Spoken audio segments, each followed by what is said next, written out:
Hey, welcome back to another update of my Canadian Dividend Investing Portfolio Series. If you're new to the channel, what I'm doing here is I'm pretty much documenting my journey as a Canadian investor, primarily buying dividend-paying value stocks for the most part on the Toronto Stock Exchange. I'm using Wealthsimple Trade as my broker, which I can definitely recommend. It's a really great no-commission trading platform, so you don't have to pay every time you buy and sell stocks.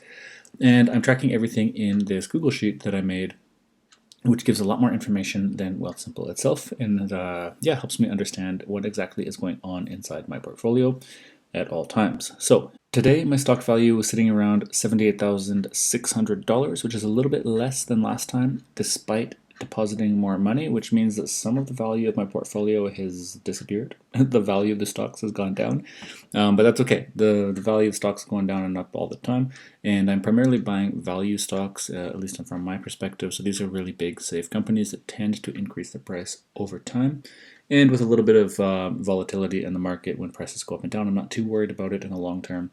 As in the last year and a half, I'm up about 13.2%, or about $9,200, which in my books is pretty fine. I'm okay with that because I know how long it takes to earn $9,200, and to get it for free is pretty nice. Now, all of the stocks, almost all of the stocks that I have pay a dividend. Average yield on the portfolio is 3.76%, which means that 3.76% of the stock value works out to be about $2,956 per year that I'm going to be paid out in passive income in dividends, pretty much whether or not these stocks go up or down, because most of the companies I have a very long history of always paying their dividends and actually increasing the payments periodically over time. So that works out to about $246 per month.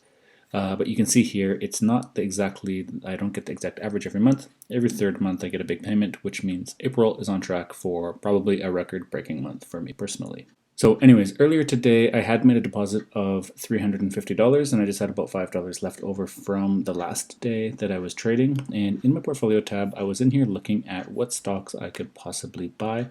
And I sorted my portfolio here, first of all, to have the biggest gain and loss at top. And it's actually crazy to see Pizza Pizza now is my highest performing stock at this moment, which is super weird. This actually doesn't include the dividends that they've paid out. This is just based on the stock price, but I've actually been paid out about $80 more as well in dividends from them.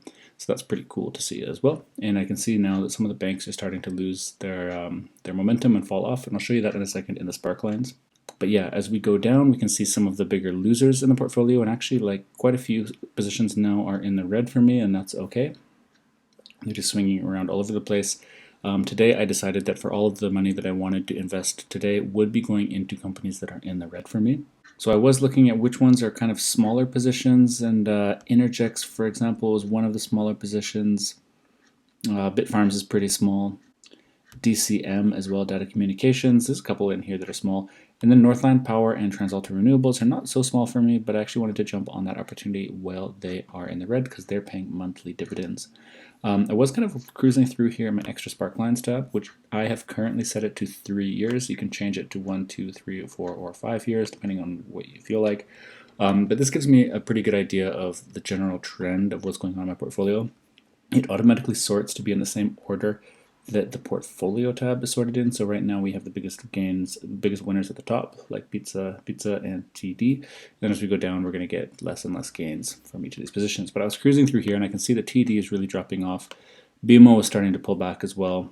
It's a little bit all over the place with nothing too exciting going on. Some stocks are shooting up, some of the utility ones, and other ones are bouncing down. But I do like to cruise through here quite often and just take a look to see if there's any pullbacks in any particular industries or any particular stocks in the last week or the last month or something that's worth jumping on.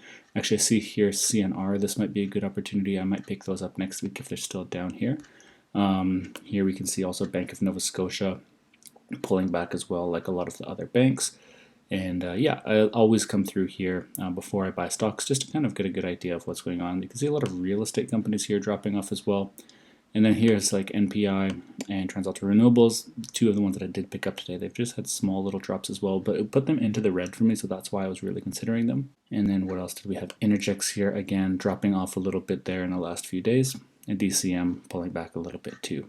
So that pretty much sums up, I think, all of the companies that I did buy. Oh yeah, Bitfarms as well, down quite high, or down quite low from their recent highs, and trying to reduce my average price on that position as well. So what I want to do is I go into the transactions tab and I just drop in all of the purchases that I made. I find this information in Wealthsimple, and today, rather than going through and opening up all of the individual transactions that I did in Wealthsimple, I'm just going to paste it in here just for simplicity.